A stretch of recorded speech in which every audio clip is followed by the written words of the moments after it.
You've touched a tree before. You touched it and walked away. Something you could not see and could not feel started inside your body the moment your hand met that bark, and it was still going 7 days later.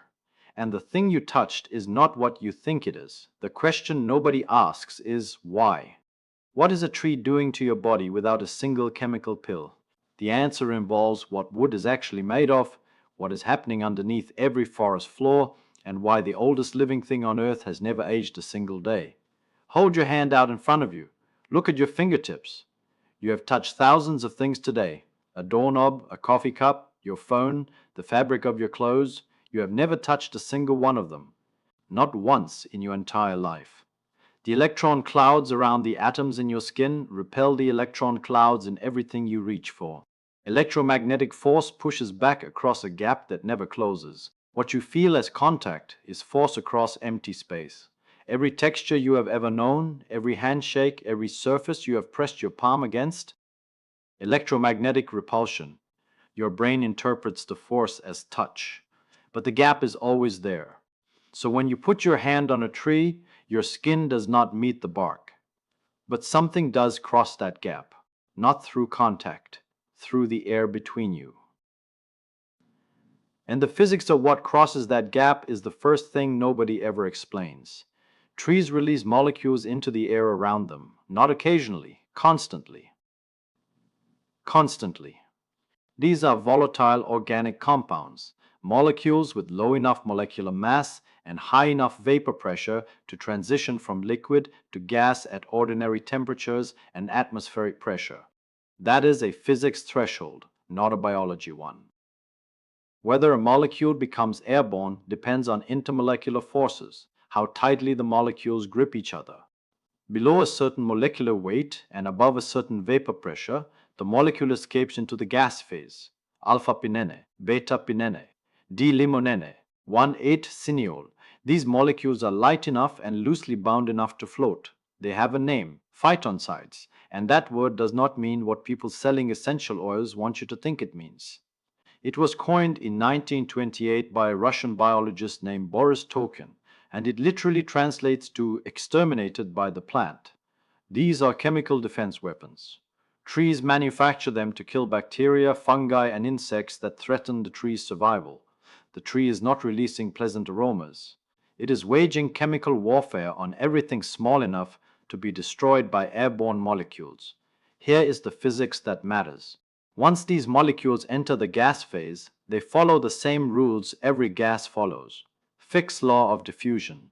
Molecules move from regions of high concentration to regions of low concentration along a gradient. The tree is the source. Maximum concentration at the bark surface. The air around the tree is the gradient field. Concentration drops with distance according to an inverse relationship. 1 hectare of pine forest, about 2.5 acres, releases roughly 5 kilograms of phytoncides into the air every single day. 5 kilograms of antimicrobial molecules diffusing outward, sterilizing the atmosphere as they go. Forest air contains 200 to 300 bacterial cells per cubic meter. City air contains thousands. The diffusion field around the tree is, in a measurable sense, a sterilization zone. When you stand near a tree, you are standing inside this diffusion cloud. When you touch the bark, you are at the point of maximum concentration. Your lungs pull roughly 6 to 8 liters of air per minute at rest. Each breath carries these molecules across the thin membrane of your alveoli and into your bloodstream. The physics is simple. Gas phase diffusion into a low-pressure biological system. The consequences are not simple at all. Once these molecules cross into your lungs, something measurable happens. In 2009, a research team led by Dr. Ching Li at Nippon Medical School in Tokyo exposed human subjects to phytoncides and measured what happened to their immune cells over the following weeks. Natural killer cells. A specific class of lymphocyte whose function is to identify and destroy tumor cells and virus-infected cells, showed significantly increased activity. Not for hours, not for a day. The increase in natural killer cell activity lasted more than 7 days from a single exposure. Extended exposure over 2 or 3 days in a forest produced effects lasting more than 30 days. The same studies measured adrenaline and noradrenaline concentrations in subjects' urine and found significant reductions. The stress hormones that drive your fight or flight response physically decreased in the presence of these diffusing molecules. Think about that. Molecular compounds following a concentration gradient through an air gap, entering through the respiratory system, and altering the behavior of specific immune cells for weeks. Not relaxation, not fresh air, not placebo. Physics, diffusion physics, delivering a measurable biological result. But there is a second mechanism operating through the same tree at the same time: electron transfer. A tree is an electrical conductor. Its root system is in direct contact with the Earth's surface, which carries a net negative charge, a charge maintained by the global electrical circuit driven by roughly 2,000 active thunderstorms happening at any given moment around the planet. When your conductive skin contacts a grounded conductor, charge flows. Electrons move from the Earth through the tree into your body.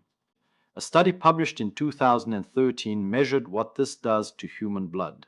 Grounding increased the zeta potential on red blood cells, the electrical charge on the cell surface that determines how strongly cells repel one another. Higher zeta potential means your red blood cells spread apart rather than clumping. A measurable change in blood viscosity from electron transfer through a tree trunk connected to the ground beneath your feet. There is a third layer, and this one is a trick your own nervous system plays on you. Thermal conductivity. Wood conducts heat roughly 1,000 times more slowly than metal. When you wrap your hand around a metal railing on a cold morning, the metal rips heat from your skin. It feels freezing. Wood does not do this. Your hand stays warm, and your brain reads that warmth as comfort, as the object giving you something. But the tree is not giving you warmth. It is simply failing to take it. Your nervous system cannot distinguish between an object that provides heat and an object that does not conduct it away. Thermophysics creating a neurological illusion of warmth that has nothing to do with the tree and everything to do with conductivity coefficients. So, three physics mechanisms: molecular diffusion delivering antimicrobial compounds along concentration gradients, electron transfer modifying blood cell charge through a grounded conductor, thermal conductivity generating an illusion of comfort in the somatosensory cortex, all measurable, all operating through the air gap between your skin and the bark. Not metaphor, physics. Now I want you to think about the tree itself. You have been thinking about what it does to you. Think about what it actually is. A mature oak weighs around 10,000 pounds. Conservation of mass, one of the oldest principles in physics, says that weight came from somewhere. Every atom in that trunk existed before the tree did. So where did 10,000 pounds come from? Well, the obvious answer is the soil. Roots go deep, pull material up, material becomes tree. That feels right. And a man named John Baptist van Helmont thought so too. In 1648, he designed one of the most elegant experiments in the history of biology. He dried 200 pounds of soil in an oven, weighed it precisely, and placed it in a large earthen pot. He planted a 5-pound willow sapling.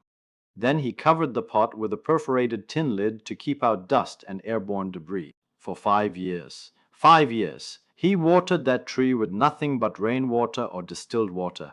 He kept the system controlled. He was meticulous.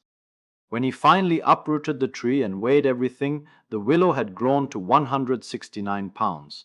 It had gained 164 pounds of solid mass: bark, wood, roots, branches. He dried the soil and weighed it again. It had lost less than 2 ounces. 164 pounds of mass had appeared, and it had not come from the soil. Van Helmont concluded it must have come from the water. Reasonable guess. Water was the only thing he added. But think about this more carefully. Water is H2O, hydrogen, and oxygen. Hydrogen is the lightest element in the universe. 1 proton, 1 electron, almost no mass at all. And wood. The hard, dense structural material of a tree is made of carbon. Carbon is a heavier atom. 6 protons, 6 neutrons, 6 electrons. Roughly 50% of the dry weight of any tree is carbon atoms, not hydrogen, not oxygen. Carbon. Where is the carbon coming from? Not from water. Water contains no carbon. Not from soil. The soil barely changed. All the minerals a tree pulls from the ground, calcium, potassium, magnesium, phosphorus, iron, together account for only 1 to 2% of total dry mass. Trace amounts. The water contributed hydrogen and oxygen, yes, but the carbon, the bulk of the tree, the thing that makes wood hard and dense and structural, did not come from water and did not come from soil. Van Helmont had eliminated two answers. He was stuck, and the right answer was, in the most literal sense, surrounding him. So where did it come from? This is a genuine physics puzzle, and the answer is one of the most beautiful in all of science. It came from a gas, carbon dioxide, CO2, a molecule that makes up just 0.04% of the atmosphere.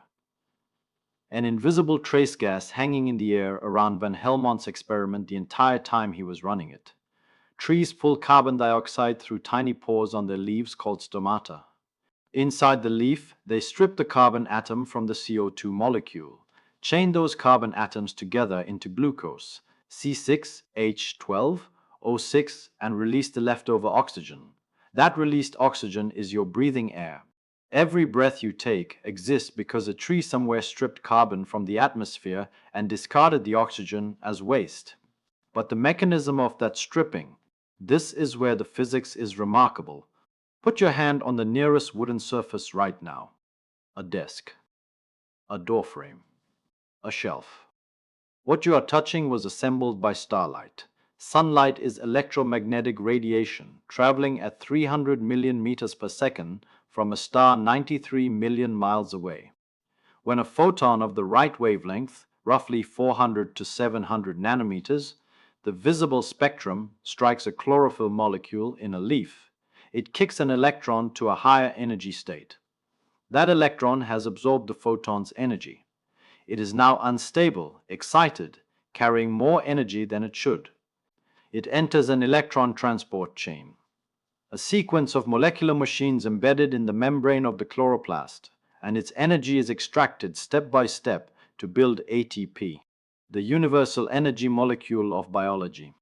That ATP then powers the most thermodynamically improbable reaction in the living world, breaking apart carbon dioxide. CO2 is one of the most stable small molecules in nature. The bond between carbon and oxygen is strong. It takes real energy to tear it apart. The ATP provides that energy. The carbon atom is freed from its oxygen partners and the tree forges it into glucose through new electromagnetic bonds. Carbon to carbon to carbon to carbon. A chain, a structure, a solid. Glucose becomes cellulose, long repeating chains of carbon, hydrogen, and oxygen that form the structural walls of every plant cell. Cellulose becomes reinforced with lignin, a harder, more complex carbon polymer that fills the gaps between cellulose fibers and gives wood its rigidity and its resistance to compression. Electromagnetic energy from a star, captured by a pigment molecule, converted to chemical bond energy holding carbon atoms in fixed positions. That is not a metaphor. That is the molecular mechanism. Photon energy in, solid matter out. A 10,000-pound oak is solidified air. Crystallized atmosphere, built atom by atom from an invisible gas, assembled by captured starlight. Conservation of mass and conservation of energy, both satisfied. Here is the part of this story that I find poignant. Van Helmont, the man who designed that beautiful experiment, the man who proved definitively that the mass did not come from soil, spent years trying to figure out where it went. And the answer was floating invisibly in front of his face the entire time. But here is the twist that makes the story extraordinary. Van Helmont coined the word gas. He derived it from the Greek word chaos to describe the invisible vapors he kept encountering in his chemical experiments. He was the first person in history to recognize that there were different kinds of invisible air, that carbon dioxide was a distinct substance, different from regular atmosphere. He invented the word for the very thing that held his answer, and he still missed it. The man who named gases could not see that a gas was building his tree. Think about that. Every plank of wood in your house, every page of every book you have ever held, every forest on this planet, all of it was once invisible carbon dioxide drifting through the atmosphere.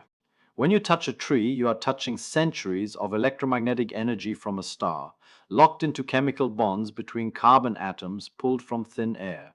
Here is what that means for you right now. Every breath you exhale contains carbon dioxide, CO2, leaving your lungs. Some of those carbon atoms were once part of food you ate, which was once a plant, which pulled those atoms from the air, which got those atoms from air. You are exhaling atoms that have been through the cycle before. The carbon in your breath was once a tree, or a blade of grass, or a fern 300 million years old. And the tree you are standing next to right now is pulling some of those atoms back in through its leaves, stripping the carbon, building it into wood. You are breathing out what the tree is breathing in.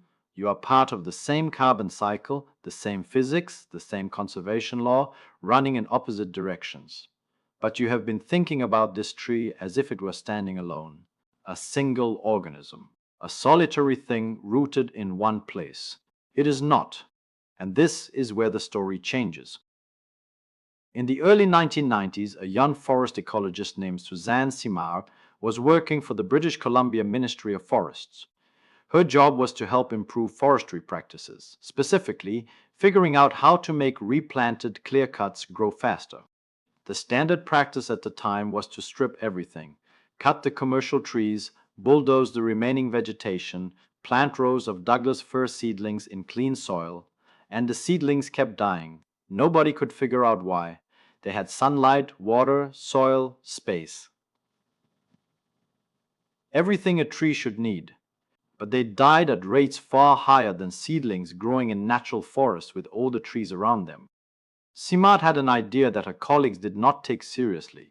She suspected the seedlings were dying because they had been cut off from something underground, something connecting them to older trees. She proposed that trees in a natural forest were sharing resources through fungal networks in the soil, and that the clear-cut seedlings were starving because the network had been destroyed. Now, you have to understand how this sounded in the 1990s. The prevailing model of forest ecology was competition. Trees compete for light, water, nutrients. The forest is an arena, every tree for itself. The idea that trees were cooperating, sharing carbon, feeding each other, sounded like mysticism, not science. Simard was dismissed.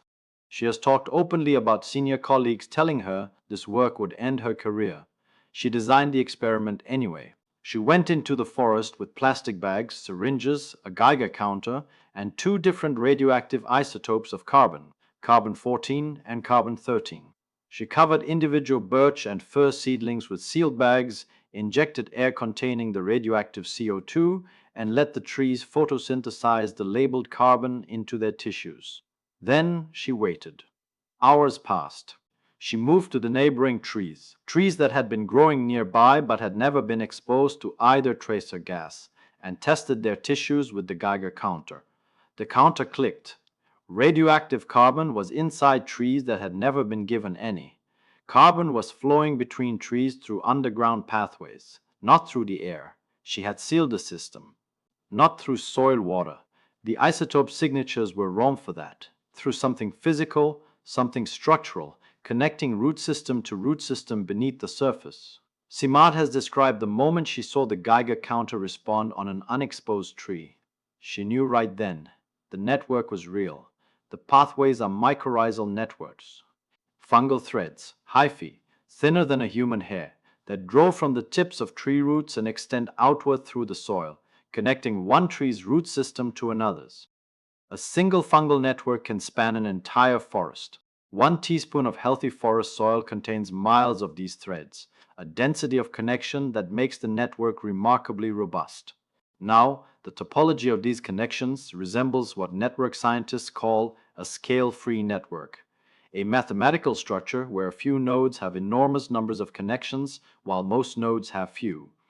The same architecture found in the internet, in airline route maps, in the neural connections of a brain.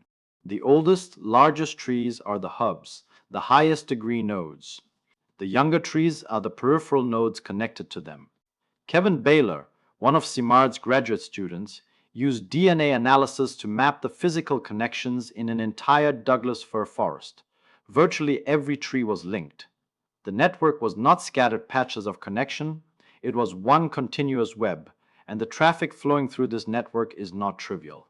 Paper birch and Douglas fir exchange carbon seasonally. In summer, when young Douglas fir are shaded by the canopy and struggling to photosynthesize, birch trees send carbon through the fungal connections to sustain them. In winter, when birch has dropped its leaves and cannot make sugar, fir returns the favor.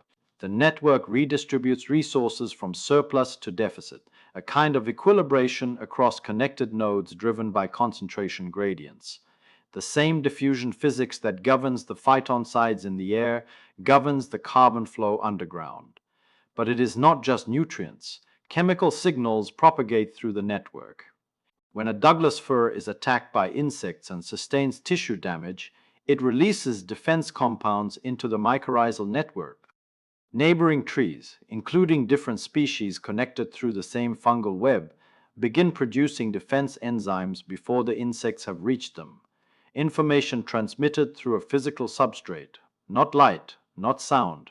Chemistry traveling through fungal fiber in the dark beneath the forest floor. The oldest trees in a forest, Simard calls them mother trees, function as the highest degree nodes in the network. They have the most fungal connections, the most resource flow, and they do something that surprised even Simard. They recognize their own offspring. Using DNA analysis, her team mapped which seedlings received the most carbon from which mature trees. Mother trees sent significantly more carbon to genetically related seedlings than to unrelated ones growing at the same distance. They also adjusted their root architecture, physically pulling back their own roots to make space for their seedlings to establish. And when a mother tree is dying, when disease or damage is killing it, it dumps its carbon reserves into the network. A massive pulse of resources pushed outward to the connected trees before the hub goes offline. A final act of distribution from a dying node. Think about that. A tree that recognizes its offspring, feeds them preferentially, makes physical space for them, and when it dies, sends everything it has left into the network for the others. Simard's work has been debated.